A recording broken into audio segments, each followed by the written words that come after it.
Hi guys, happy Wednesday. I wanted to do something special and different today. So I know I usually love to talk to you guys about the geeky traffic things, but I was really surprised to hear a lot of you rave about the presentation I had in Las Vegas earlier this year when I talked about mindset. So I figured, why not share with you a few things that I've learned over the years that really helped me be a better leader, but also a better communicator.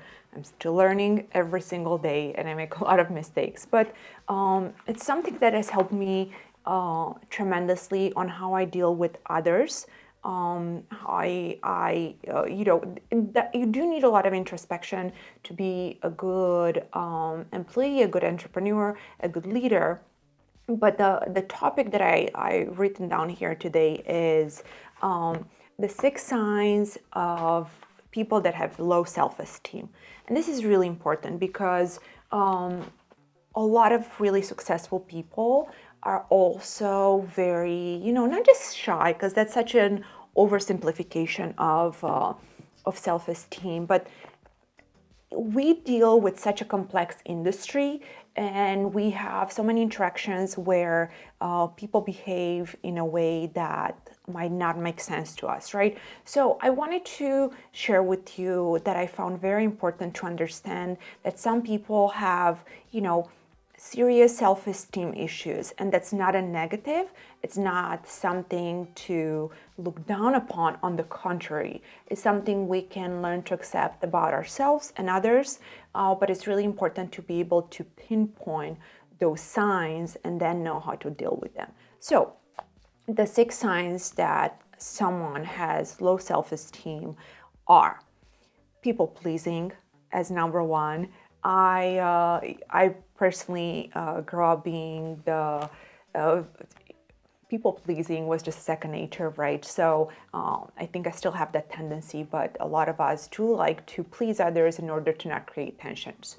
But in general, people with a low self-esteem feel that need to please others. The people-pleasing aspect is enormous when it comes to their personalities. So it's important to understand that in your, if you have a coworker that's like that, or an employee, or a partner, or someone you work with, remember it stems from something different and it's never, something that cannot be resolved. But we need to give those people the space and power to say no, right? That's the biggest one with people that love to please others. It's important for us to learn to empower them and push them to say no. No to clients that might not be a good fit. No to other coworkers asking them to do more tasks. So there are many things that once we recognize that trait, that low self-esteem trait, we can work on improving that. All right, the other thing that I had on here, and I think it's huge, imposter syndrome. I know a lot of entrepreneurs that deal with this, and it's I think it's a clear sign of low self-esteem. And, we've all dealt with this at one time or another.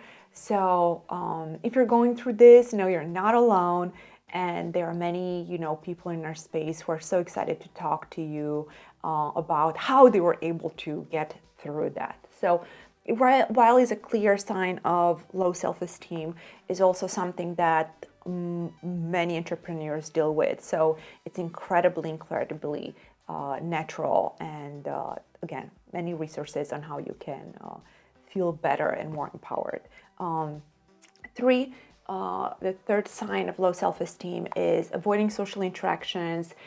Someone that's more comfortable being at home, watching Netflix all the time, playing video games, playing on your Xbox or your PS5. So if you have colleagues, entrepreneurs, friends like that, push them out of their comfort zone, invite them to a conference. If you're like that, that's okay. I love my alone time at home, but push yourself to go out, be more present at conferences, and, put yourself in those social interactions, because while uncomfortable at first, they bring so much value.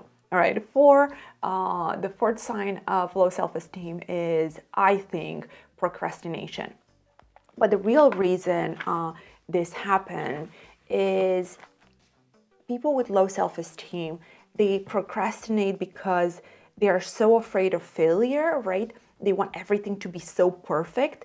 They keep pushing the task up until to the last moment. So if you have team members or coworkers that deal with this issue, first of all, be honest, transparent, talk to them about it, implement a plan.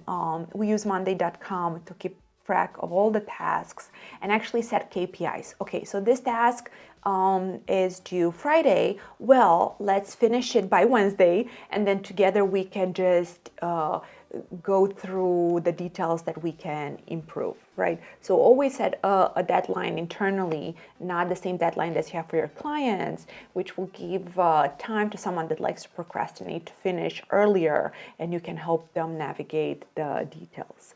Beautiful. Number 5, hypersensitivity. If you know me, you know I always say don't take things personally.